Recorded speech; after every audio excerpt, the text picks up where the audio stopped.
Okay. I have the pleasure and the honor to stand next to Mr. Todd Wedger, a great man. Yes, indeed.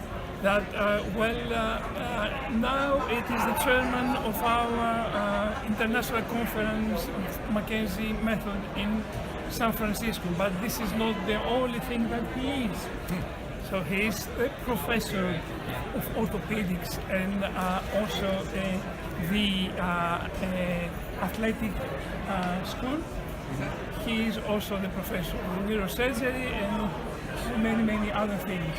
So, Mr. Chairman, we would like to let us know what is the strongest message of this conference we having started this day.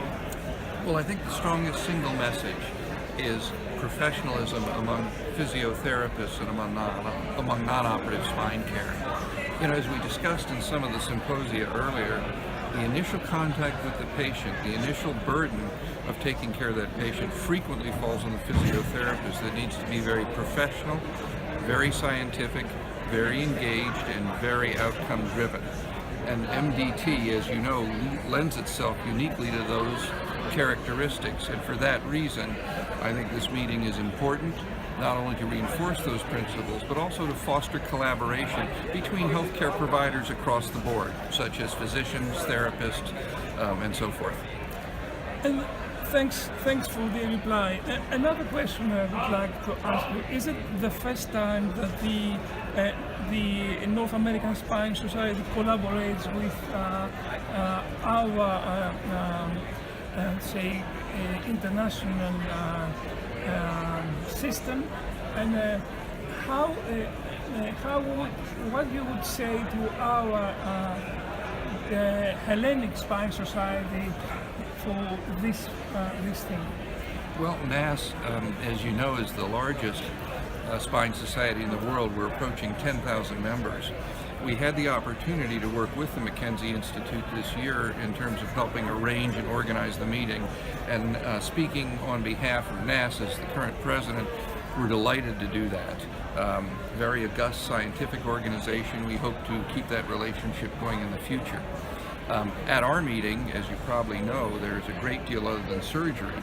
So at NASS there are very large number of symposia that are devoted to appropriate non-operative care, and we certainly encourage the participation of accomplished specialists such as MDT to participate in our meeting as well.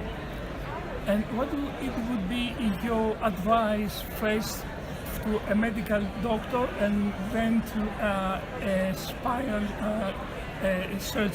surgeon? Well, my first advice is that given the utility of MDT, in the absence of a firm indication for surgery, such as a neurologic deficit, a fracture, a tumor, I would strongly advise partnership with a credentialed mechanical therapist. And why is this? Well, most cases of spine pathology are degenerative, and very few of those require surgery. I think the efficacy of MDT as far as helping patients resolve their pain, return to a more active lifestyle is such that I'm at the point personally where I will not take someone to surgery without them first having a mechanical evaluation. So do you think that MTD has changed a bit the way we are thinking and we investigate and we manage the spinal pain or musculoskeletal pain generally? I think it has. The problem is that it needs to get out more. We need to keep doing research. We need to keep publishing papers. We need to keep having meetings like this to critically examine our own data and then present it to the world. I think a very important component of this, particularly in the United States, is getting our insurance companies and our government involved in this because of the efficacy of care. Because if this sort of activity is rewarded and the individual providers have incentive to do this, I think we're on the way to providing much better care. All right, thank you very much. Great pleasure. For the great talk you gave to us. Thank you. Thank you very much for coming, and keep up the good work. Okay, I will. Thank you very much.